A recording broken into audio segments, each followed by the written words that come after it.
Tonight, all-season shipping. Today, the science has helped us answer what is possible. How climate change is expanding the window for shipping through the Port of Churchill. Also tonight, parking peeves. There's probably hundreds of students that experience that same challenge. U of M students search for solutions as many fail once again to lock down a parking spot for the upcoming school year. Plus, Mind the Track, how a new city program aims to save you from being stopped by trains during your commute.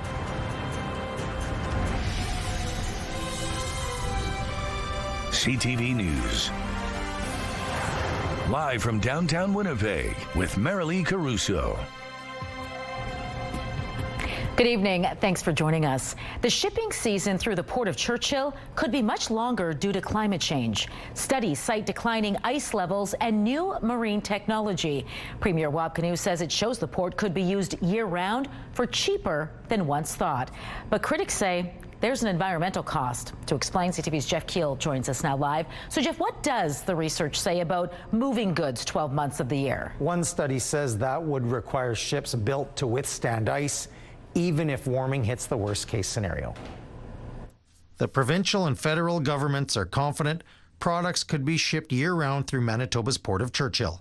It means we now have stronger evidence to answer the next question. What will it take to do this safely, responsibly, and commercially? Based on new research, the province says declining ice levels are extending the season and existing technology makes it feasible to export goods throughout the year. And Churchill becomes something fundamentally different. It becomes a major national trade corridor. A U of M study concludes under low-risk conditions, ships would be able to navigate about 304 days of the year, but year-round activity would require vessels built to withstand ice even with a high-end warming scenario. Still, Premier Rob Canoe says instead of spending tens of billions of dollars on icebreakers, as once thought was needed, the cost is tens of millions of dollars. It's telling us that Churchill could be a year-round port right now with current technology and using icebreakers and ships that are a lot cheaper, a lot more affordable. The Premier raised liquefied natural gas as an example of what could run through the port, suggesting it is safer than shipping oil. People think about it like propane that we all use in our backyards when we're barbecuing, right? So the idea of a leak or a spill and impacts on the environment, right? It's not really the same level of concern. But Climate Action Team Manitoba does not agree. They say LNG is still a fossil fuel and the province should not be celebrating climate change as part of an economic strategy. We think that public dollars should be going towards actually tackling the climate crisis, not making it worse. The Premier said the cost of making the port a terminal for liquefied natural gas is approximately $70 to $80 million. So, Jeff, what is happening at the port now? As for current activity at the Port of Churchill, Mayor Mike Spence said next week the first vessel full of grain in 6 years departs Churchill for Europe, and the week after a vessel of zinc and potash will too. All right, thanks for this, Jeff. Another thing worth mentioning from today's media conference with the Premier, while Canoe mentioned the province will be announcing what he called Manitoba's biggest curriculum change in recent memory next week. Without getting into specifics, he said it had to do with fitness, diet, and a renewed focus on physical education. A spokesperson for the province declined to provide any further details. The man convicted of manslaughter in a random stabbing which took the life of a Ukrainian newcomer 3 years ago has been handed a 10-year sentence. It happened in the area of Talbot Avenue and Watt Street in December of 2023. Court records show Ethan Gladue, who was 19 at the time, was also ordered to submit his DNA and will be subject to a lifetime weapons ban. With time served, there is just over 6 years remaining in his sentence. The stabbing killed 46-year-old Ivan Rubanek, who fled war-torn Ukraine with his family. Police say he was walking to work at the time, and there was no indication the two knew each other or even exchanged words before Rubanek was stabbed. If you're planning on walking along Sturgeon Creek path, you should be aware a new sinkhole has popped up. Our cameras captured a gaping, water-filled hole and warning signs to stay on the path. The city says it's aware of the issue and is actively looking for a solution to the erosion. It says the hole is a result of a complex issue involving creek banks and unusual pavement failure. This isn't the first time the path's been impacted. The city says a large area eroded there in 2023. The following year, it installed concrete erosion control matting to help combat high water levels. That worked well through last year, but this summer's heavy rain and high waters have led to a new area of erosion. That location is now barricaded off, and the city says it's working to determine next steps. All right, let's bring Colleen Brady in now and get a first look at your Skywatch evening forecast. What are you tracking for us this hour, Colleen? Well, some thunderstorms to the east of the city. They've put some areas just outside of Winnipeg under a severe thunderstorm watch. So I'll show you these areas right now. You can see right up to Winnipeg's doorstep, we have severe thunderstorm watches for the Red River Valley and for parts of the southeast. Further to the north there, you see up in central, in eastern areas and up into places like Island Lake under an air quality warning related to wildfire smoke. I'll have more details on both situations and, of course, a look at your full weekend forecast and a look into next week. Let's take a look right now through the CTV Live Eye. It is brought to you by Bath Fitter, your bath and shower experts for more than 40 years. Right now in Winnipeg, looking out at the Esplanade Riel, it is a lovely 22 degrees under a mix of sun and cloud with the humid exit feels like 24. Winds have picked up out of the north-northeast at 31 kilometers an hour with gusts up to 46. The pressure is dropping and the humidity right now merely is 58%. Thanks, Colleen. A 42-year-old man is facing charges in connection to the luring and sexual assault of 4 teenage girls. In June, police learned a man communicated with the teens online on 2 separate occasions. Between last November and January, the teens and their friends were taken to a hotel where they were given drugs and alcohol and sexually assaulted. Police investigated between June and August and arrested a suspect this past Tuesday. He's charged with 4 counts of sexual assault and interference, as well as luring and failing to comply with release order conditions. Another school year will soon be back in session, but thousands of drivers returning to the University of Manitoba won't have a place to park. CTV's Joseph Bernacki explains what some students are facing and how others are managing.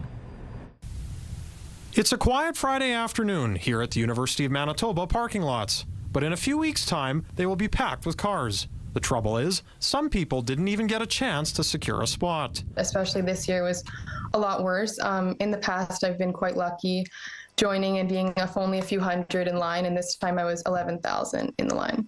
Ashley Scott is starting her 4th year. On Tuesday, she joined an online queue trying to get a parking pass. Minutes into the wait, she realized she was out of luck this year. I was freaking out. I had actually 2 devices going. I had to just close my laptop and just face it that I wasn't getting one. They were sold out. I had friends message me saying, hey, we got in and it's sold out, so don't bother wasting your time anymore. Scott says she was lucky to get a spot for the last 2 years and says the university should use the money they make from parking and add more spots. She says the U-Lot across from Princess Auto Stadium is the right place to start. I understand that they can't really grow outwards anymore with parking, but up is the only answer to me, especially the biggest parking lot in the university. And to me, there could be a pretty big parkade there.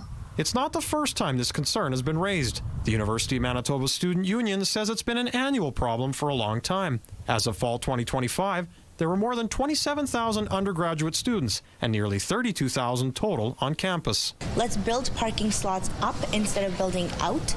We've talked and advocated for providing students more opportunities to carpool, so having more carpooling permits that'll encourage students to carpool rather than come to campus individually. We reached out to the University of Manitoba administration for comment. They acknowledged our request, but we have yet to hear back.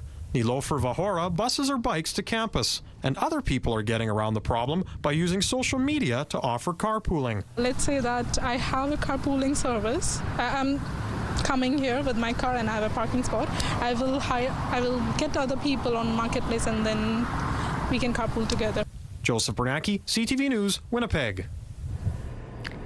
The City of Winnipeg has installed a new railroad crossing information system to help drivers avoid train delays. Roadside train faux beacons and digital message boards will now flash in advance of rail crossings.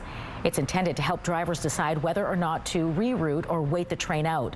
It's being placed at 3 high-traffic locations: Pandora Avenue, Day and Redonda Streets, and Ravenhurst, Marion Avenue between Archibald Street and Lejmodier Boulevard, and at the intersection of McGillivray Boulevard and Waverly Street. Digital message signboards will be put up on Sterling Lyon and Kenniston Boulevards to warn drivers. The system will also allow Winnipeg Fire paramedic crews to see crossing information from dashboards installed there. Manitoba's municipal elections are right around the corner, and the Association of Manitoba Municipalities wants you to consider running for office. If you have passion and you want to make change, or you love things that you're seeing in your municipality, get involved. Put your name forward. AMM is encouraging Manitobans to consider putting their name forward to represent their communities on city or municipal council. To help, it's developed a hub or election resources to support prospective and returning candidates. The website mbvotes.ca includes an interactive map and data dashboards. Our goal is to really make sure that people have the information they need and that they feel informed and that they're going to be confident enough to put their name forward and take that next step. The deadline to submit nomination papers is September 22nd. Manitobans head to the polls on October 28th. The town of Niverville is asking a court to cancel a planned $10 million hotel development. On August 13th, Niverville filed a notice to void the development agreement for the long-stalled project. The town claims the developer failed to meet construction deadlines for a 73-suite hotel with a water park. Despite two extensions, the agreement required construction to begin on March 1st, 2023 and be completed by October 2024. Two extensions were granted, pushing construction deadline to this past March. A third extension request was denied by council as no development or construction has yet to take place. In a statement to CTV News, the CEO of Steel Creek Developers acknowledged the delay, but didn't elaborate on its cause. Niverville's mayor says the town remains open to working with Steel Creek Developers or any other developer on the site. None of the claims have been tested in court. Another downtown watering hole is shutting its doors. Rudy's Eat and Drink on Graham Avenue announced on social media it's closing down after 15 years. It thanked patrons and staff for their support but did not provide a reason for the closure. It's encouraging people to come down for a last hurrah tonight. This news comes on the heels of two other downtown staples closing, the Tavern, which is just a block away, and the Keg on Donald Street. CTV News reached out to Rudy's management for more details. Still to come tonight, an anchor of the community, no more. I've got bills to pay, and I don't know what's going to happen after this. A mill closure in BC is expected to leave some 400 workers out of a job, while some say the move points to wider issues facing resource jobs out west.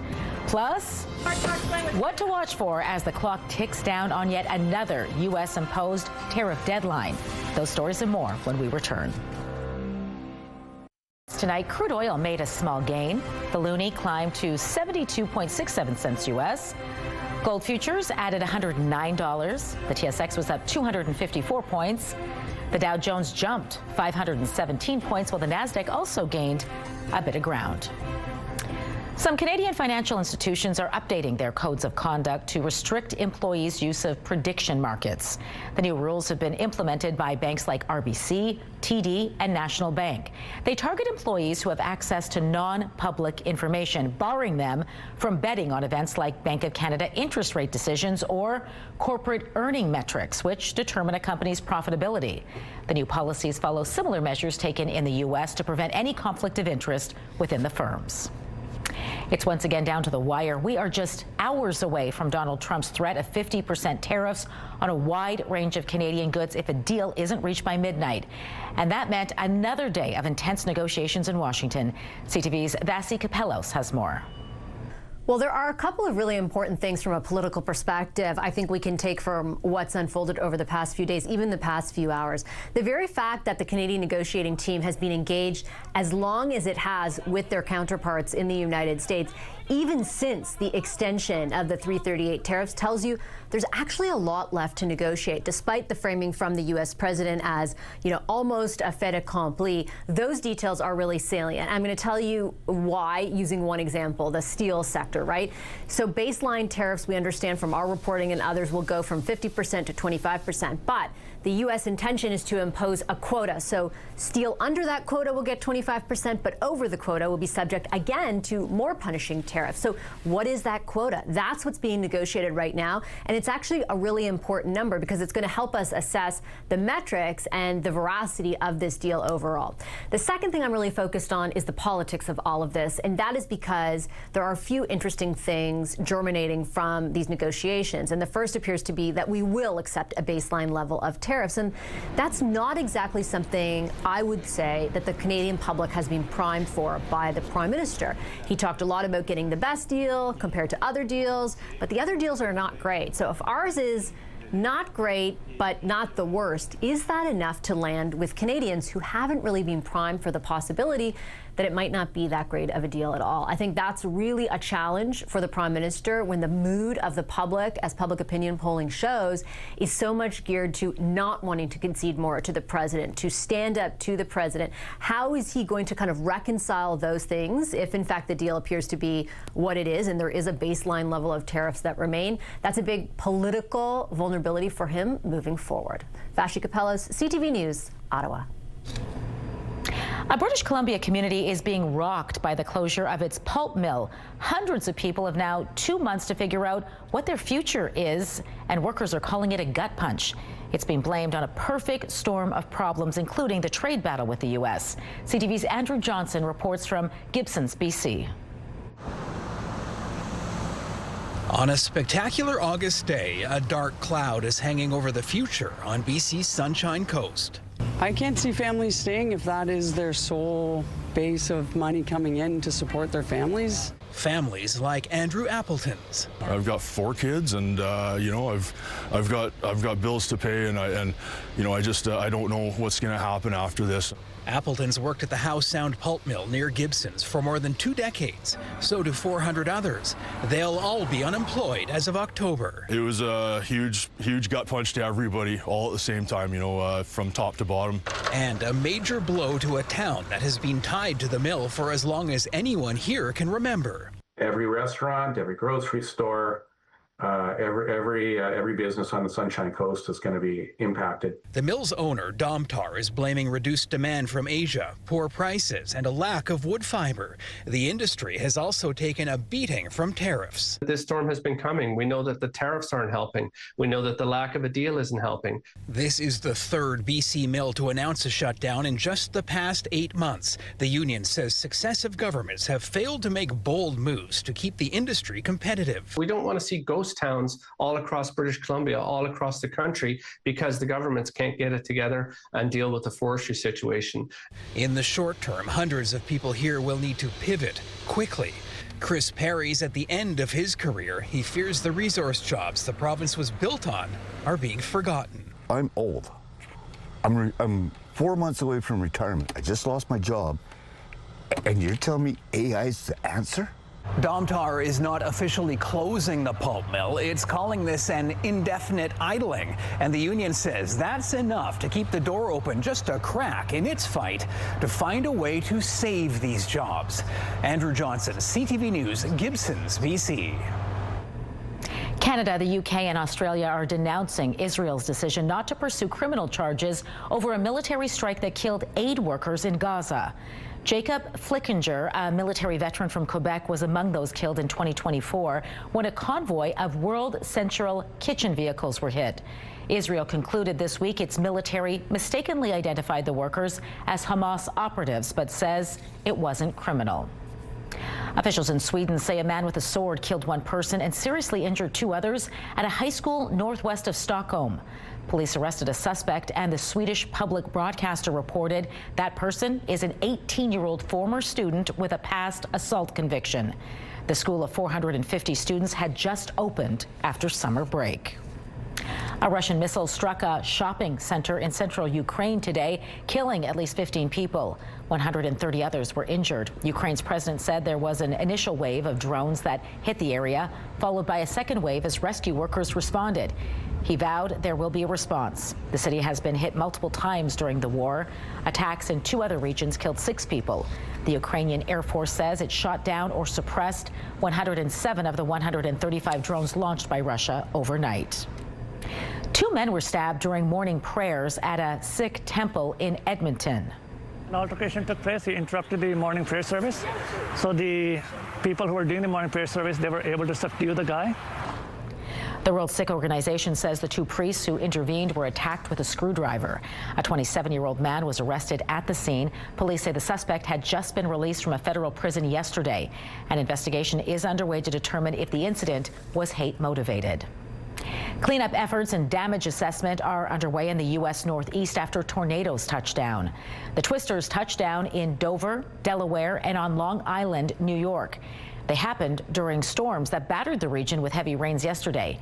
No injuries were reported. Crews were on scene today in both locations to determine the strengths and paths of the tornadoes.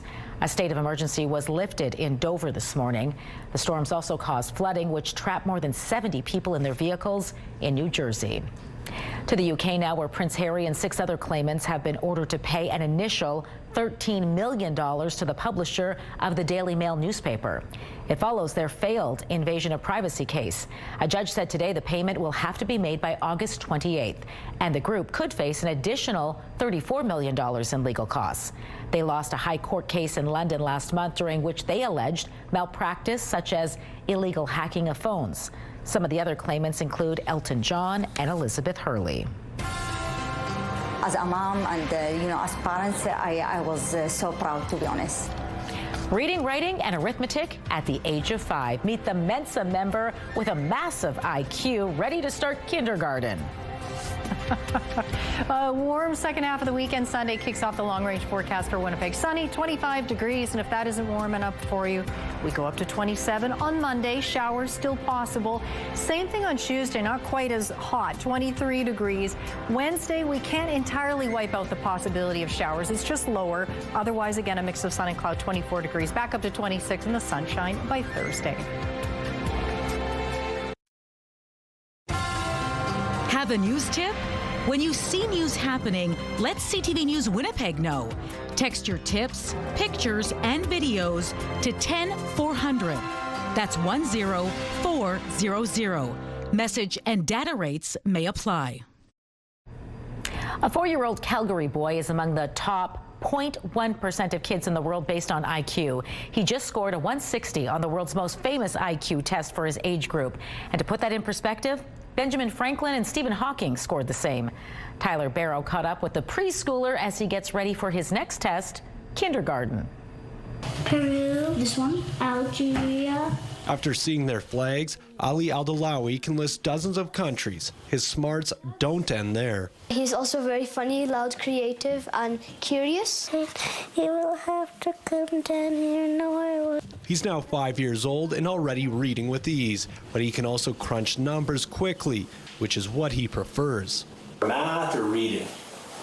Math. He's shy, but also super smart. Last fall, Ali scored 160 IQ, putting him in the top 0.1% of his age group. According to Mensa, the world's oldest high IQ society, a score of 100 is considered average. You only get to become a member if you're in the top 2% of the population or 130 IQ or higher. As a mom and, as parents, I was so proud, to be honest. Hassan noticed from the age of 2, Ali was curious and liked to build new things, using his imagination while asking questions beyond his age. That's why she had him take an IQ test. Not only just a deep question, but he likes also to know the way or the things, how, connect with each other. And it runs in the family. His 10-year-old brother Omar and 7-year-old sister are Mensa members. Their parents are earning their PhDs in computer science and petroleum engineering at the University of Calgary. When Ali gained entry last December, at the time, only one other 4-year-old was a member in Canada. They see patterns well on IQ tests, but they see it in life. They see it in math. They see the pattern in reading. But Ali still enjoys being a kid. His favorite soccer player is Cristiano Ronaldo, which also explains his haircut. As a mom, I feel happy, and I feel he will do very well. Tyler Barrow, CTV News, Calgary.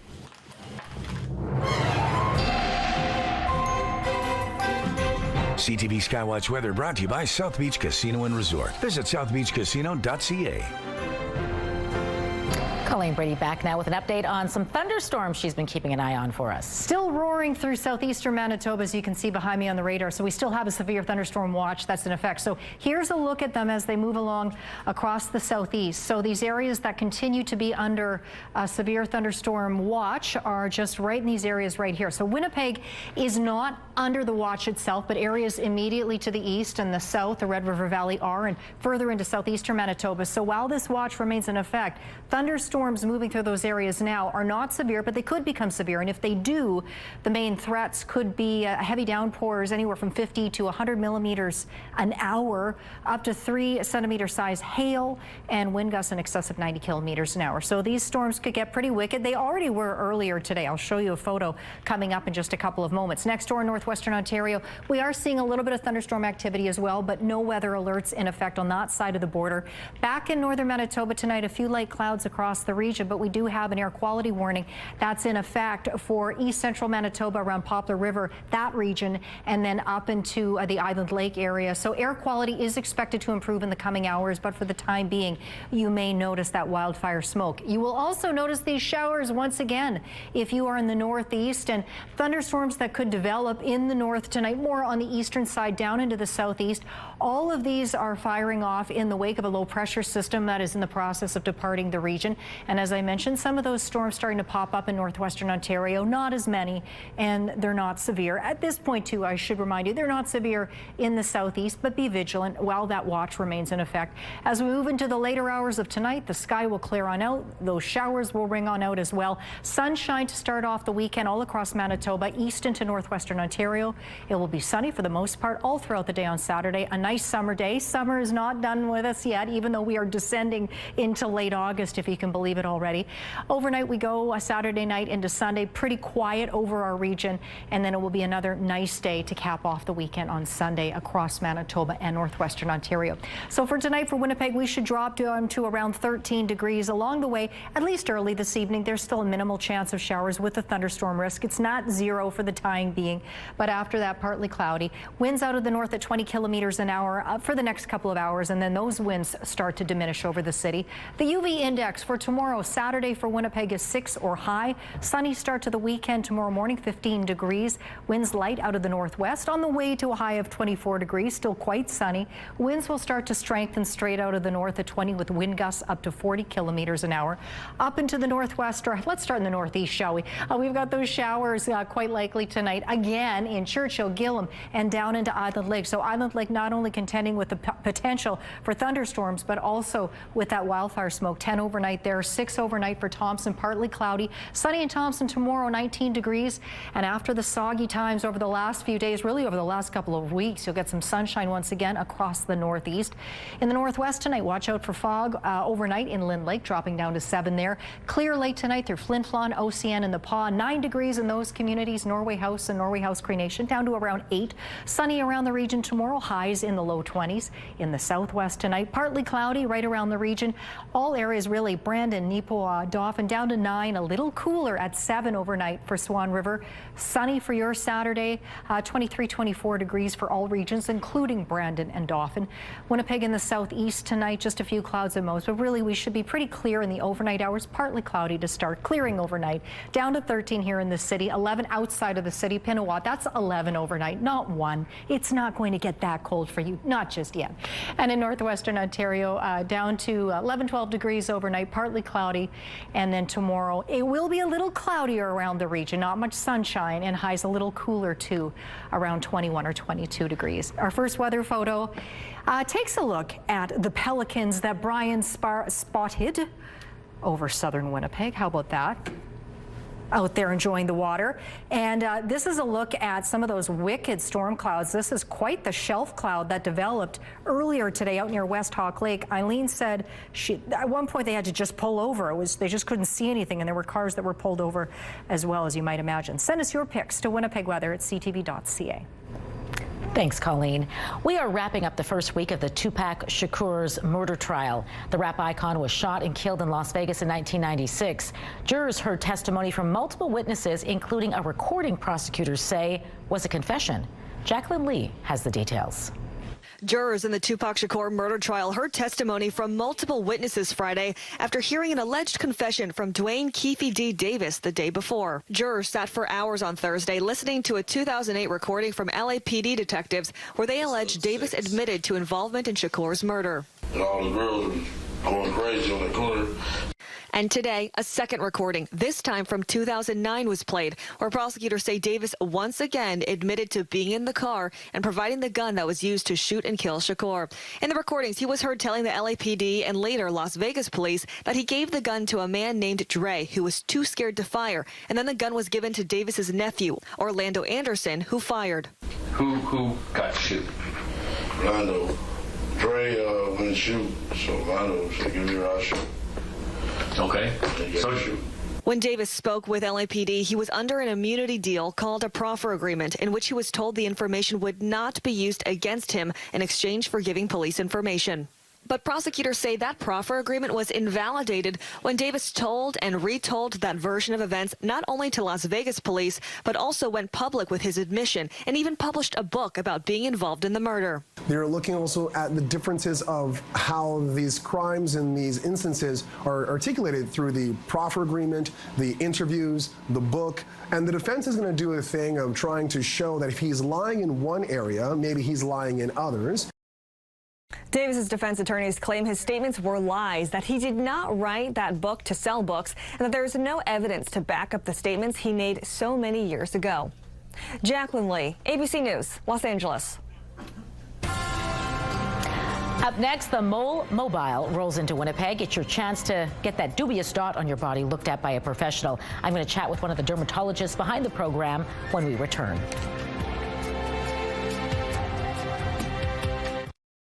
Get Winnipeg's top stories, breaking news alerts, and watch live. Download the CTV News app. Do you have a mole causing you concern? A traveling skin cancer screening clinic has just rolled into Winnipeg, offering free skin cancer checks. It's Melanoma Canada's Mole Mobile initiative, and Dr. Jessica Fudge is one of the certified dermatologists on site providing those screenings. Dr. Fudge, great to speak with you. Thank you for having me. You know, I've been seeing people have been lining up to access this service everywhere this mobile clinic stops. Why is there such a great need for something like this? So it's interesting because there is a huge rise now in skin cancers across Canada, and unfortunately there just aren't enough general practitioners and dermatologists to see everyone all at once. And so having something like this mobile unit come across Canada and for the first time in Manitoba is great because it helps improve access to those people who may be waiting 6 months or more to see a dermatologist. How key is early detection when it comes to melanoma outcomes? Yeah, that's a great question. It is so important because we know that with melanomas, early detection is so important because if we can catch them soon enough, if they're very small and thin, we can get them cured with surgery. If we wait too long and if they get thicker and deeper down into the skin, then the risk of mortality is unfortunately much higher. They can progress quickly and your cure rate is just not as it would be as if it were a thin melanoma that you found. So how do you know if a mole you have is suspicious and should be seen by a doctor? That's right. So we follow the ABCDEs of melanoma. So anytime, and this is in adults generally, anytime there's anything that's asymmetric, that's A. B stands for borders that are irregular or blurry. C stands for color, so it can be jet black, but it can also be blue, white, red, tan, multiple colors. D stands for diameter, anything 6 millimeters or greater, which is about the size of a pencil eraser.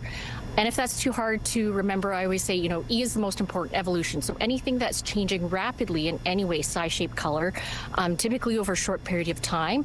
Of course, that being said, if you're ever concerned, you'll never be faulted for asking your doctor. And I think that's really the most important one. Well, and now is the perfect time because the Mobile Clinic will be at the Walmart on Empress tomorrow and the Walmart on Portage Avenue Sunday, which I understand you will be doing some of the screening at. For those that plan to go, what should they expect when they show up for one of these skin screenings? Yeah, so when you show up to these skin cancer screenings, you'll fill out a form just to get your demographics and your information.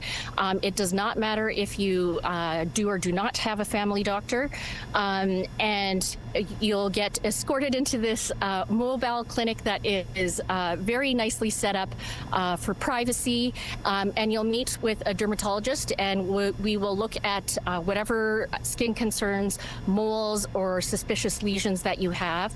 We do also offer full skin checks, in which case you'll be offered a gown. Again, it's very discreet, very private, so you don't have to worry about that. And then if we do find something that is suspicious, if you don't have a family doctor or primary care provider, the mole clinic has partnered up with some services that can connect you with the right people to make sure that you're not left out in the dark. Those are happening from 10 to 4, both Saturday and Sunday at the locations you had up on the screen. Now, if you do plan on going there, as I mentioned, long lines, so bring a hat and some sunscreen because you want to protect your screen while you're getting it checked. Dr. Fudge, thanks so much for your time tonight. It was great speaking with you. Thank you so much. Have a great day.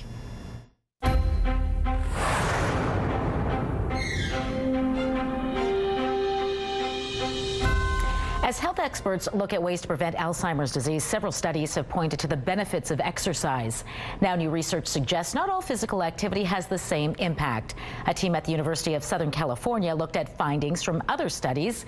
They tracked more than 4.2 million people ages 45 to 93 for a median of 10 years. They found those who had a higher level of leisure time physical activity had a 24% lower risk of dementia than those who were the least active. But people who did more physical activity at work had a 20% higher risk. The authors suggest it's not because of the movement itself, but it could reflect the broader social and environmental conditions which often accompany physically demanding work. The findings were published in The Lancet Public Health. Well, you may live a healthy lifestyle and feel great, but when was the last time you did a cholesterol check? Here's Melissa Adan. Cholesterol is a substance that comes from food and is also made by your body. It's necessary for life, but too much of a good thing can be bad for your health. New guidelines from the American Heart Association and the American College of Cardiology say all adults should get tested at least every 5 years to make sure a blockage caused by too much cholesterol is not starting to build up in the arteries, elevating the risk for heart attack and stroke. A major change in the new release is that medicine should start in people as young as 30 years old and can continue as old as 79 years old. Experts hope that these updates can help make progress against the heart conditions that have long been the country's leading cause of death. If your cholesterol levels put you in the red zone, your doctor may recommend changes to diet and exercise and possibly a medication to help lower your levels. I'm Melissa Adan. According to the Heart and Stroke Foundation, Canadian guidelines recommend cholesterol testing for those over the age of 40 or if you're younger than 40 and have certain medical conditions such as high blood pressure, diabetes, or a family history of heart disease and stroke. Medical Watch is brought to you by Manukin Koster Denture Clinic. You created a fake animal. Yes. Which makes the other animals think you're an animal. Yes. What's better than a movie under the stars? This weekend, you've got not one or two, but 4 to choose from. All the details next in Spotlight.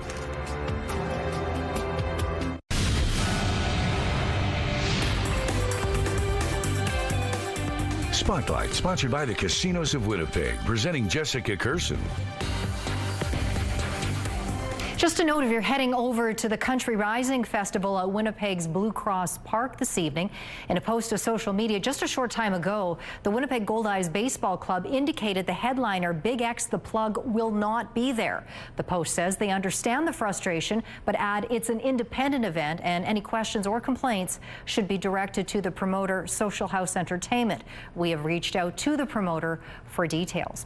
Well, grab a blanket or a lawn chair. You've got plenty of options for movies under the stars this weekend. Who are you? I am Steve. You can catch a Minecraft movie at 8:45 tonight as Movies in the Park at Assiniboine Park continues. The early screening of Trolls Band Together started just a short time ago, and that's not all. You can catch Zootopia 2 this evening over at the North Kildonan Community Center. There's also a petting zoo there before the show starts. If you're in the Beausejour area, you can catch Pixar's Hoppers at Train Whistle Park in town. That's beginning at dusk. And finally, back in Winnipeg, head over to Garden City Shopping Center tomorrow for the Classic Drive-In experience, with a screening of Shrek. If that's not enough, here's just a look at some of the other events happening this weekend. The Winnipeg Beer Festival features over 25 of the best local beer and spirits. The Winnipeg Filipino Fiesta is on in the Maples. The Russell Egg Society hosts its 5th annual Egg Days. The Toulon Rodeo keeps Western heritage alive. Looking for some music? Well, there's the Harvest Sun Music Festival in Kelwood, the Roger Kimley Music Festival in Ericsdale, and the Killarney Lakeside Festival. Arden hosts the White Mud Music Festival. The Bowhead Arts Festival is at Beausejour's Pioneer Village Museum. Country Rising, as we mentioned, is on over at Blue Cross Park tonight, followed by tomorrow by Tacos and Tequila. You can find a full list of events this weekend on our website, ctvnewswinnipeg.ca. Spider-Man Brand New Day is expected to swing into another weekend at the top of the box office. You're not going to get away with this. But he might. Deadline forecasts the movie, which has already become Sony's highest-grossing title ever, will bring in another $35 million U.S. across North America in its 4th weekend. Another sequel is expected to make its debut in 2nd place. Insidious Out of the Further is tracking towards somewhere in the mid-20 millions, while Christopher Nolan's The Odyssey will look to hold on to its own spot in the top 3. Speaking of The Odyssey, Variety and other outlets report it has set yet another box office record.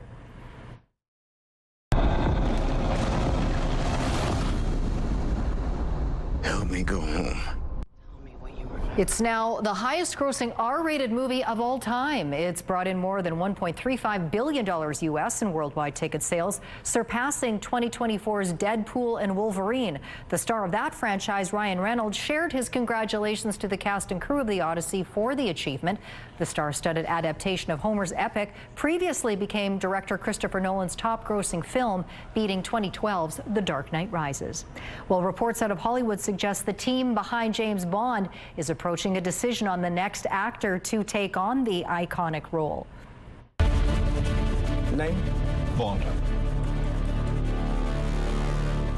James Bond. Daniel Craig stepped down from the role after 2021's No Time to Die. Last year, Canada's own Denis Villeneuve was revealed as the director of the next film in the spy franchise. Sources tell Deadline the team has started informing talent if they've made the next round of auditions scheduled for sometime later this month. Previous reports suggested they were seeking someone fitting the prototype of Jacob Elordi, Harris Dickinson, or Callum Turner, but there are no specific names in the running. Officially, Amazon MGM has not commented. Your primetime lineup starts tonight at 7 with W5 Avery Haynes Investigates. Crime Scene Investigators is next at 9. It's all right here tonight on CTV. But in broad strokes, we think he has every opportunity to thrive. Welcome home. Still to come, we introduce you to the adorable new face getting settled in at the zoo.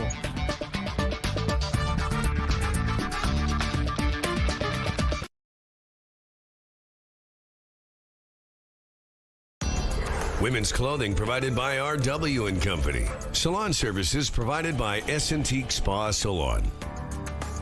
Tonight, down to the wire for the 2nd time this week. How are things going inside? I hope they get this right. The high-stakes talks, what's still standing between a Canada-U.S. trade deal, later on CTV National News, and watch us on Crave.